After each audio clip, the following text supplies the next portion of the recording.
E aí, meus amigos, como é que vocês estão, hein? Deicon Silva com mais um vídeo, sejam todos muito bem-vindos. Hoje, quinta-feira, dia 12 de outubro, dia de Nossa Senhora e dia das crianças, né? Bom, essa semana aconteceu um evento de extrema importância para o cenário político nacional, mas que não recebeu a sua devida atenção por conta, obviamente, dos acontecimentos recentes em Israel, né? Algo que pode aumentar ainda mais o período de inelegibilidade do ex-presidente Bolsonaro. Trata-se, então, de outras 3 ações ajuizadas pela esquerda, obviamente, contra o ex-presidente no TSE.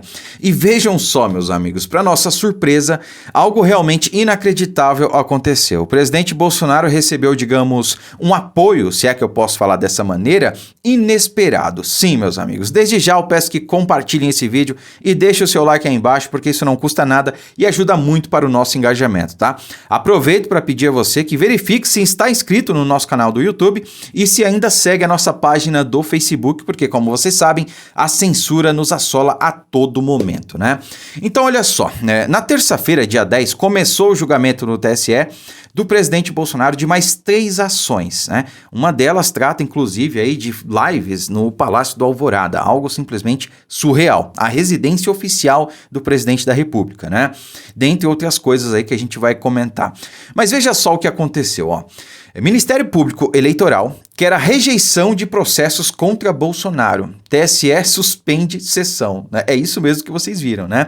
Então, o vice-procurador geral, né, eleitoral, que é o Paulo Gonet, acho que é esse o nome dele, já vamos confirmar aqui, ele foi contra essas ações. Ele disse que não tinha base jurídica, falou que não tinha fundamentação e foi contra. E logo após o seu parecer, a sessão foi suspensa. Vejam só, meus amigos, olha só. O Ministério Público Eleitoral pediu a rejeição de 3 processos de investigação eleitoral contra o ex-presidente Jair Bolsonaro e o ex-candidato a vice-presidente Walter Braga Neto, né? O vice-procurador-geral eleitoral, Paulo Gonet, defendeu a rejeição das ações durante o julgamento dos processos do Tribunal Superior Eleitoral. E olha, aqui ele foi muito corajoso e eu já vou explicar para vocês por quê. Ah, Deicon, mas não é obrigação dele se pautar na lei, na Constituição e tudo mais? Sim, mas para fazer o que ele fez aqui é necessário muita coragem, sobretudo por um motivo que eu já vou trazer para vocês, né? Abre aspas aqui para a decisão dele. Não há nos autos elementos que permitam, com segurança, afiançar que terem sido as manifestações de apoio produzidas em prédios públicos haja sido fato de impacto substancial sobre a legitimidade das eleições, disse o vice-procurador-geral eleitoral. Segundo Gonet, não se produziu a indispensável comprovação de um desvio de finalidade qualificado pela consequência da quebra da legitimidade do pleito, mediante um concreto comprometimento do equilíbrio entre os competidores eleitorais, né? Ele está dizendo aqui o seguinte, olha, o fato de ter ocorrido essa live simplesmente não interferiu nada no pleito, né? Não é motivo suficiente para ajuizar essa ação aqui, para julgar procedente essa ação contra o ex-presidente Bolsonaro, porque qual foi o efeito prático que teve a live do presidente Bolsonaro nas eleições, contra quaisquer que fossem os outros candidatos? Efeito prático nenhum. Depois disso, o presidente Bolsonaro foi fazer lives aí em outro local, parece que ele alugou um apartamento só para isso, né? E continuou fazendo as suas lives, quer dizer, qual o problema? Outra coisa, ele era o presidente em exercício, portanto, o Palácio do Alvorada era sua residência oficial.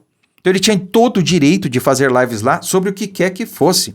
A partir do momento que o Palácio do Alvorada está ocupado, deixa de ser um espaço público. Não é um espaço público, é um espaço privativo do presidente da República, como hoje é do Lula, e a gente tem que respeitar, né? Então isso é a democracia. Então aí vem o procurador-geral, aliás, o vice-procurador-geral, se posiciona dessa maneira, dizendo, olha, não vejo substância para dar prosseguimento à ação. Não tem base jurídica, não tem fundamentação. E se posiciona dessa forma. Mas por que eu disse que ele foi muito corajoso ao tecer essa decisão aqui? Porque, veja só, o Paulo Gonet, ele era super cotado, né, não sei como está agora, mas ele era super cotado para substituir Augusto Aras, que se aposentou, né, acabou o seu mandato aí à frente da PGR, a Procuradoria-Geral da República. E o Paulo Gonet era um fortíssimo candidato para substituí-lo. Então, foi necessário realmente muita coragem para ele se posicionar dessa maneira aqui. Preciso explicar por quê? Não preciso explicar por quê, né? Quem indica o Procurador-Geral da República é o Presidente da República.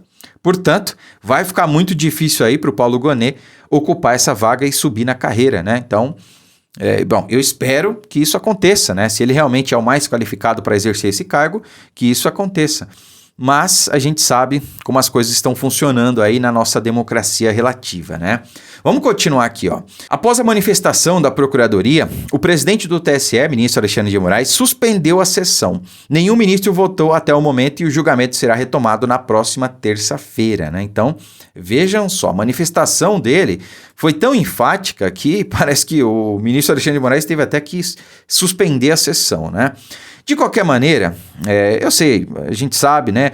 Tá aqui o próprio Ministério Público Eleitoral se posicionando, dizendo que não tem por que dar prosseguimento nessa ação. Provavelmente ele pediu o arquivamento ou vai pedir o arquivamento, né? Mas mesmo não tendo base, mesmo a gente sabendo que é um absurdo, que o presidente Bolsonaro não fez nada de errado, que isso não interferiu no pleito e tudo mais, nem nos demais candidatos, a gente sabe que as coisas não estão seguindo o seu rito legal aqui, né? A prova disso é que eu não posso falar abertamente o que eu quero, abertamente o que eu penso. E nem é nada criminoso, não é nada demais, é só a minha opinião a respeito de como eu vejo a situação jurídica do país. Eu não posso falar. Vocês sabem por quê, né? Parece até aquela história, um gringo vem e pergunta pra você: como é que tá a situação jurídica e política do Brasil? Olha, eu não posso reclamar. Aí o gringo fala, então deve estar boa, né? Você não pode reclamar. Não, é que eu não posso reclamar mesmo, né? Senão eu vou ser preso. Eu não posso falar das caixas mágicas, eu não posso falar nem de eleição, senão, já viu, derrubam meu perfil, mandam me prender, me incluem no inquérito que não acaba nunca, que é prorrogado por anos e anos e anos, para que assim possam ter substâncias para, sei lá, deflagrar uma operação contra mim, busca e apreensão, apreender meu passaporte, por aí vai, né? Parece até que eu tô falando de um país aí ditatorial, não do Brasil, né? Coisa estranha, coisa louca que a gente tá vendo, né? Mas é isso, meus amigos, a gente tem que tomar cuidado com as palavras aqui. Essa aqui é a questão, né?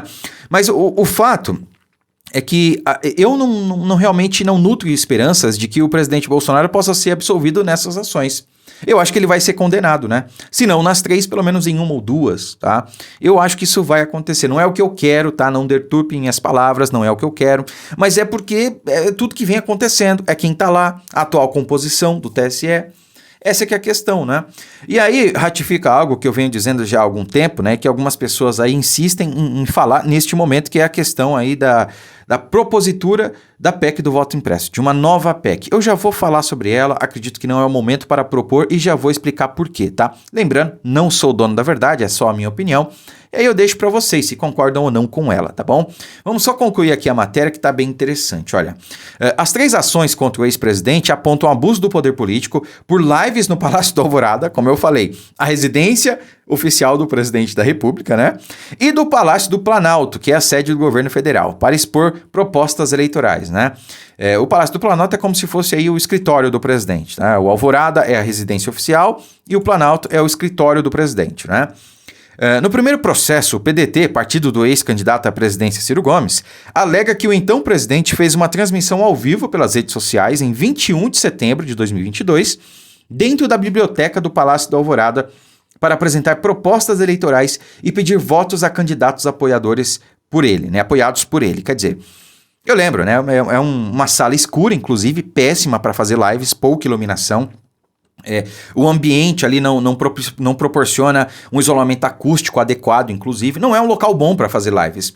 Mas o presidente Bolsonaro, ele sempre foi um cara extremamente simples, né? Ele pegava um celular, colocava ali em cima de uma caixa de leite, ou sei lá, um pote de margarina para apoiar, e abria live para falar com o Brasil, para falar com milhões de pessoas, às vezes, né? As lives chegavam, às vezes, a milhões de pessoas. Isso é simplicidade.